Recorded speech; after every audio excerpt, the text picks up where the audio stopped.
Hello everyone, welcome back to the new video. If you guys are looking for how to remove your WhatsApp account from another devices that you have logged in the past days, so you are in the right video. So let's get into the tutorial. Here open the WhatsApp app first and you will be on the WhatsApp homepage. Then tap on the three dots at the top right corner. Here you will see the several settings like new group, new broadcast, link devices, start messages settings.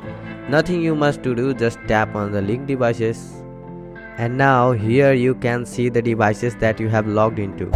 So tap on the devices that you want to log out from. And here you will see two options, logout and close. Here tap on the logout option to log out the account from the device. So it takes some time, and after some time it will be logged out from that device.